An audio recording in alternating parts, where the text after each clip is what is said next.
చేస్తాడు. దానిలో భాగంగానే ఈరోజు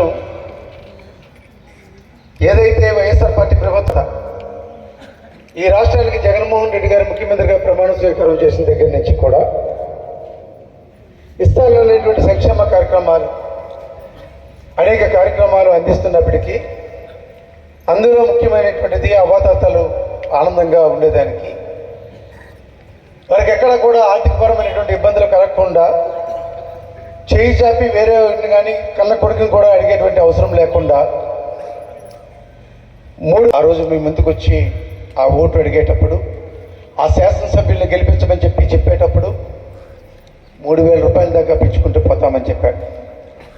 ముఖ్యమంత్రిగా ప్రమాణ స్వీకారం చేసిన తర్వాత అప్పటి వరకు ఇస్తున్నటువంటి 2,000 రూపాయలకు గాను 2,250 రూపాయలు 2,500 రూపాయలు ఇచ్చే కార్యక్రమాన్ని అమలు చేసుకున్నాం.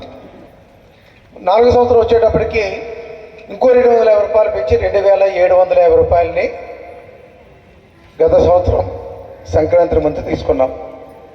మరి ఈరోజు పండుగ వచ్చింది. ఆ పండుగ కూడా ముందే వచ్చిందన్నట్టుగా మీ అందరికి కూడా ఇచ్చినటువంటి మాటను నిలబెట్టుకునే విధంగా పెంచినటువంటి 3,000 రూపాయలని అమలు చేసేటువంటి కేవలం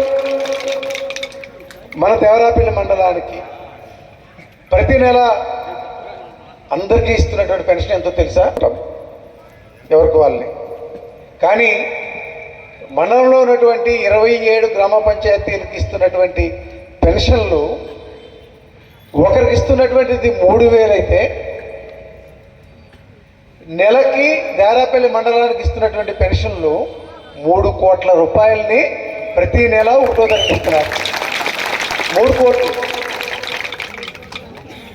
ఈరోజు కూడా ఇప్పటి వరకు 2,750 రూపాయలు పెన్షన్లు తీసుకున్నటువంటి వారికి 3,000 రూపాయలు ఇవ్వడం ఒక ఎత్తు అయితే కొత్తగా 226 మందికి ఈ నెల ఇప్పటి వరకు ఇస్తున్నటువంటి పెన్షన్లు కాకుండా 226 పెన్షన్లు 3,000 రూపాయల చొప్పున కొత్తగా ఇచ్చేటువంటి కార్యక్రమం కూడా ఈరోజు అమలు చేస్తూ ఉన్నాం.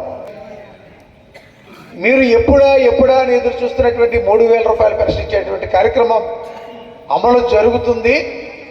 అమలు చేయడానికి కావాల్సినటువంటి డబ్బుని కూడా మీ ఇంటి పెద్ద కొడుకుగా మీ మనవడుగా జగన్మోహన్ రెడ్డి గారు డబ్బులు విడుదల చేశారు, వారింటి చేతుల్లో పెట్టారు.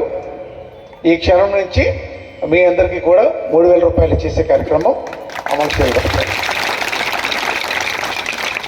ఈ సంతోష విషయాన్ని మీ అందరితో ఆనందంగా చెప్పేదానికి మీ ఆనందంతో పాటు మేము కూడా ఆనందాన్ని పంచుకోవడం గురించి గతంలో ఇచ్చేటువంటి పెన్షన్ ఏదైనప్పటికీ కూడా పెన్షన్ తీసుకోవాలి అని అసలు పెన్షనే కావాలనుకుని లేకుంటే అప్పుడు ఉన్నటువంటి జన్మభూమి కమిటీ వాళ్ళకి లంచం ఇస్తేనే కానీ పెన్షన్ వచ్చే పరిస్థితి కూడా ఉండేది కాదు. ఆ వచ్చేది కూడా ఎక్కడో అరాకొరగా వచ్చేది. కానీ మనందరం ముఖ్యమంత్రి జగన్మోహన్ రెడ్డి గారు ఈ రాష్ట్రానికి ముఖ్యమంత్రి అయిన తర్వాత 2004 నుంచి 2009 సంవత్సరం వరకు కూడా ఉమ్మడి ఆంధ్రప్రదేశ్